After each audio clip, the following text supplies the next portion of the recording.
हम जिस देश के पावन धरती पे रहते हैं उस देश का नाम हिंदुस्तान है। जी हाँ, और हिंदुस्तान में एक से बढ़कर एक लोग अपनी हिंदुस्तान की पहचान को एक अलग अंदाज में आगे बढ़ाने के लिए हर संभव प्रयास करते आए।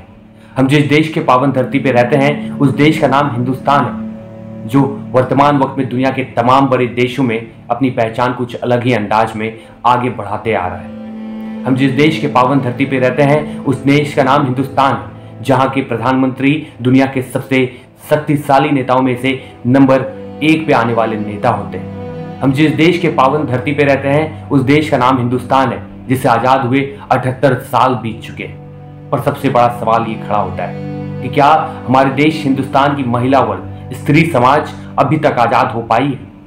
अब आप ये सोच रहे होंगे कि इस तरीके के सवाल करने का मेरा क्या कुछ मतलब।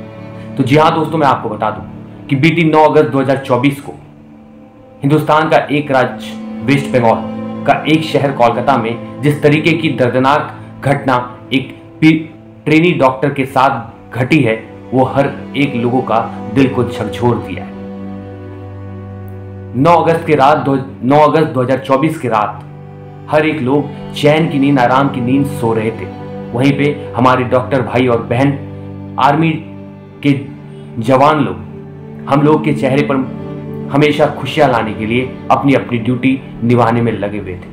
बस उसी तरीके से एक डॉक्टर जो ट्रेनिंग पीरियड में थी, आरजीकर मेडिकल कॉलेज कोलकाता में अपना ड्यूटी कर रही थी, उसे भी ये पता नहीं था कि आज का ये दिन उसके लिए अंतिम होने जा रहा है। हर लोगों की तरह, हर बच्चे की तरह अपने माँ पिताजी से वो लड़की बात करती है और बात करने के बाद वो माँ पिताजी को बताती है कि अब वो ड्यूटी पे जा रही है और खाना खा ली।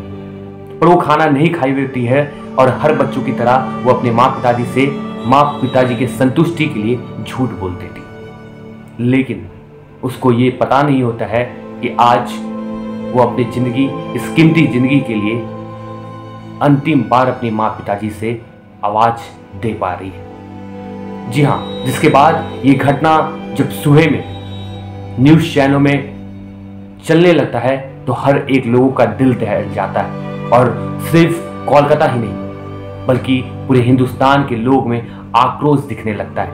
लोग आवाज उठाने लगते हैं और हिंदुस्तान के कोने कोने में लोग रोड पर उतरकर न्याय की मांग करने लगते हैं। जिसके बाद एक इंसान को आरोपी के तौर पर पकड़ा जाता है और उसका नाम दिया जाता है संजय रॉय। जी हाँ दोस्तों, मैं आपको बता दूं कि संजय रॉय को पकड़ने के बाद उन्हें पागल भी साबित करने का कोशिश किया जाता है, लेकिन वो क्या कुछ उसकी असली सच्चाई होती है ये लोगों को पता नहीं चल पाता। 4 से 5 दिनों तक वेस्ट बंगाल प्रशासन उस मामले को अपने अंदर रखती है। उसके बाद कोर्ट के ऐलान के बाद सीबीआई को दिया जा रहा है। लोग उसके बाद भी न्याय की मांग करने के लिए रोड पर उतरते रहते हैं। 15 अगस्त जिस दिन हमारा देश हिंदुस्तान 78वां आजादी दिवस मना रहा था, उस रात कोलकाता शहर के कोने कोने में हर एक जाति धर्म की स्त्री समाज रोड पर उतरकर न्याय की मांग कर रही थी। अचानक से ट्रक में लोड होकर कुछ लोग आते हैं और उस आरजीकर मेडिकल कॉलेज में बैरिकेडिंग को तोड़ते हुए उस जगह पर जहां पर उस लड़की के साथ दर्दनाक हादसा बीता था, जहां पर उसे तरपा कर मौत के हवाले उतारा गया था, उस जगह पर तोड़फोड़ शुरुआत कर देते हैं। जिसके बाद फिर से सुबह में एक न्यूज मीडिया के सामने प्रसारण शुरुआत कर देती है कि ये टीएमसी यानी कि वहां के मुख्यमंत्री के गुंडे के द्वारा सबूत को मिटाने के लिए किया गया है। क्या कुछ है इसकी असली सच्चाई अभी तक नहीं पता चल पा रहा है, लेकिन कहीं तो कुछ लोग शांतिपूर्वक इस मामले को शांत करने का कोशिश करने में लगे हैं, तो वहीं कुछ लोग इस मामले पर न्याय की मांग पर खड़े उठे हैं। अभी तक मैं आप सभी से गुजारिश करना चाहूंगा कि इस मामले को धीरे धीरे से राजनीतिक माहौल देकर शांत करने का कोशिश किया जा रहा है। पर आपके घर में माँ, बहन, बेटी, आप सभी से मैं गुजारिश करना चाहता हूं, अपनी आवाज को बुलंद कीजिए, अपनी आवाज को उठाइए, क्योंकि हमारे और आपके घर में भी माँ, बहन, बेटी आज उस पीड़ित बहना के साथ हुआ तो कल हमारे और आपके घर की माँ, बहन, बेटियों के साथ भी हो सकता है।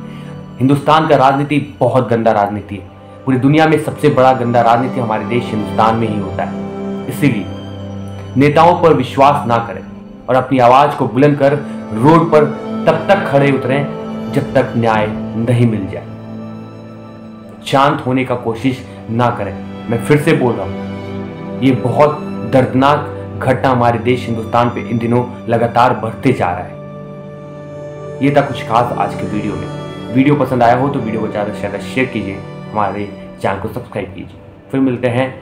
हर हर महादेव, जय श्री राम।